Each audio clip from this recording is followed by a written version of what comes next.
Olá, gente, tudo bem? Eu me chamo Késia e sou estudante do curso de Química. Escolhi esse local que é um pouquinho mais arborizado e mais claro, certo? Eu gostaria de falar de um assunto que me interessa muito, que é sobre a datação de um fóssil. Mas por que eu escolhi logo esse assunto? Há muito tempo atrás, quando eu assistia jornal, via na internet, eu sempre via que um determinado cientista havia descoberto um determinado fóssil. E a idade desse fóssil era de 10, 20 a 30 milhões de anos. E eu me perguntava, como é que esse cientista sabe a idade desse fóssil? Como eu era muito leiga no tempo, eu não tinha muito conhecimento, eu era muito cética, então eu achava que era apenas especulações desses cientistas. Mas com o tempo eu fui começando a estudar para saber se realmente a idade que aquele cientista falou que aquele determinado fóssil tinha, se era realmente verdade. Mas antes de falar sobre como é feito a datação de um fóssil, eu queria falar sobre alguns tópicos para que vocês comecem a entender de forma profunda sobre esse assunto, certo? Primeiramente, eu gostaria de explicar sobre o que é um fóssil. Um fóssil são restos ou vestígios preservados de uma planta, de um animal ou de qualquer ser vivo, certo? Isso é um fóssil. Gostaria também de falar de outro tópico, que é o carbono 14. O carbono 14, ele é um isótopo do isótopo do carbono 12. Se vocês não se recordam sobre o que é um isótopo é elementos que possuem a mesma quantidade de números de prótons, com distintos números de nêutrons, certo? Isso é o isótopo. Mas, falando do carbono 14, como é que ele se formou? O carbono 14 foi formado a partir da colisão dos raios cósmicos com o nitrogênio. A colisão desses dois formou-se o carbono 14.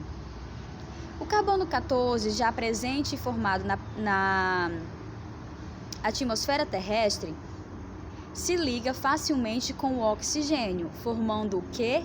O gás carbônico, o dióxido de carbono. O dióxido de carbono é absorvido pelas plantas a partir da fotossíntese. Logo com isso, entendemos que todos os seres vivos possuem o carbono 14 em sua estrutura. Mas como é que o carbono 14 vai me ajudar a entender sobre a datação de um fóssil, já que ele é muito importante para fazer a datação de um fóssil?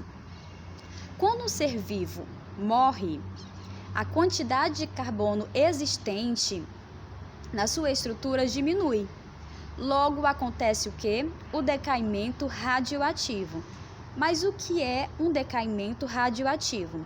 O decaimento radioativo é quando eu tenho um elemento muito pesado que se transforma em um elemento mais leve. Então, eu tenho um elemento com um núcleo bem pesado que vai se transformar com elementos de um núcleo bem mais leve, certo? Fazendo assim emissões de radiações. Então, esse tempo que eu tenho para fazer essa transformação de um núcleo mais pesado para o núcleo mais leve tem um nome, chamado de meia-vida. Mas o que realmente é uma meia-vida? A meia-vida, ela entende-se que é um tempo em que um elemento radioativo ele vai levar para se reduzir à sua metade, certo? É um tempo em que um elemento radioativo vai levar para se transformar, reduzir à sua metade. Mas esse tempo que esse elemento vai levar, ele tem um valor fixo. Então, entende-se que todos os elementos radioativos que se reduzem à sua metade, eles possuem um valor fixo. E é a partir desse valor fixo que os cientistas vão conseguir fazer a datação de um fóssil. Vamos citar um exemplo. Vamos dizer que eu sou um cientista que acabei de descobrir um fóssil. Peguei aqui meu fóssil e quero saber a idade real desse fóssil. Eu vou pegar um equipamento chamado espectrômetro de massa, certo? Para descobrir a massa de determinados elementos existentes nessa minha amostra. Vamos dizer que eu encontrei o carbono 14. Eu, como cientista, conhecedor do tempo da meia-vida de cada elemento radioativo, se eu encontrei o carbono 14, eu vou entender que essa minha amostra tem aproximadamente 5.700 anos. Mas como assim? Só porque eu encontrei o carbono 14, significa que que essa minha amostra vai ter 5.700 anos? Sim. Por quê? Porque a meia-vida do carbono 14 é de aproximadamente 5.700 anos.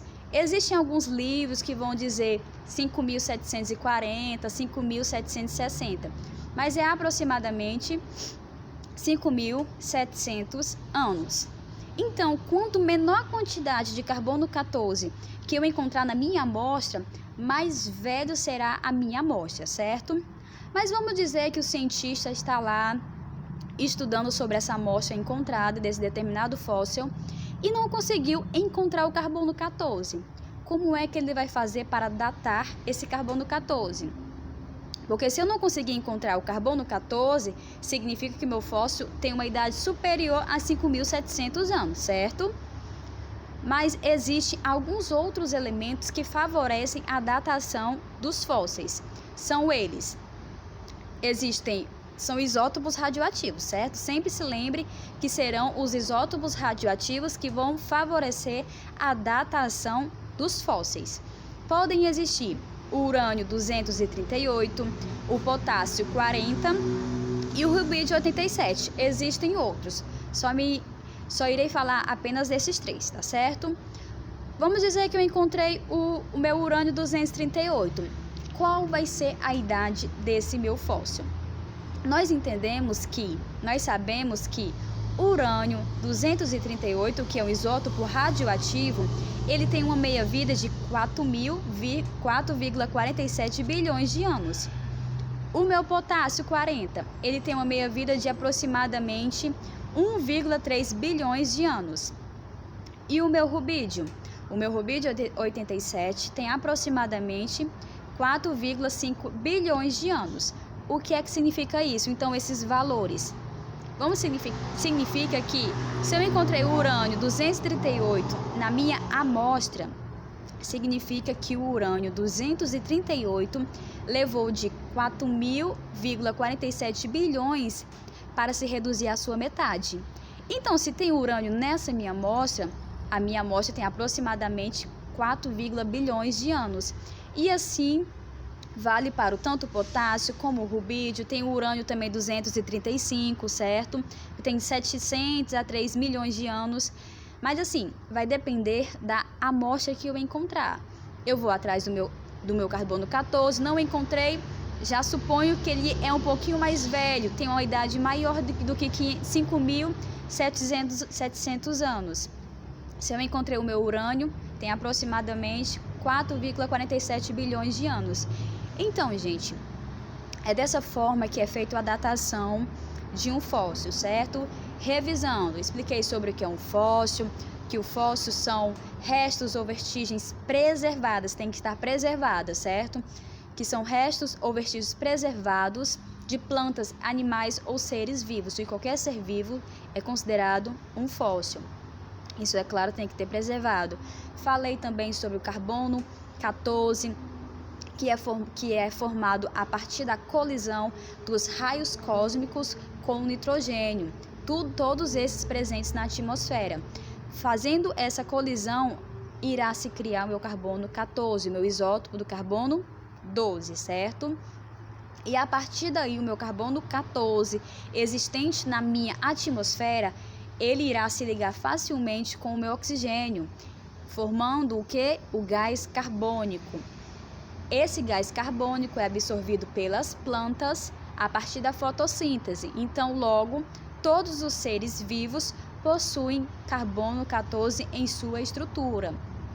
E a partir desse carbono 14 que os cientistas podem fazer a datação de um fóssil, certo? Vou pegar meu espectrômetro de massa para saber a quantidade de massa existente nesse meu fóssil, saber a quantidade de massa de cada elemento químico presente nesse fóssil. Encontrei o meu carbono 14 uma quantidade X. Eu sei que esse meu fóssil tem aproximadamente 5.700 anos, aproximadamente. Não encontrei, vou atrás de outros elementos químicos ou isótopos radioativos, certo? Ou meu urânio, ou meu potássio, ou meu rubídio. Então, é basicamente isso, certo, gente? Eu, como estudante de química, quis aprofundar um assunto que eu achei interessante e quis colocar a química, porque é muito presente mesmo a química neste assunto. Espero que vocês gostem. Foi uma aula bem mais resumida, é uma aula mais para o ensino médio, para pessoas que talvez sejam leigas, não gostem tanto de química, mas saber que a química está presente no nosso cotidiano, está certo? E caso vocês vejam alguma notícia na internet sobre cientistas descobrem tal coisa e tem determinado ano, não fique cético como eu naquele tempo. Procurem saber mais aprofundadamente o porquê que tal cientista deu uma datação de um fóssil de determinado milhões de anos, o porquê que realmente esse fóssil tem essa idade, certo? Então, agradeço a atenção de vocês. Então, até a próxima aula. Tchau, tchau.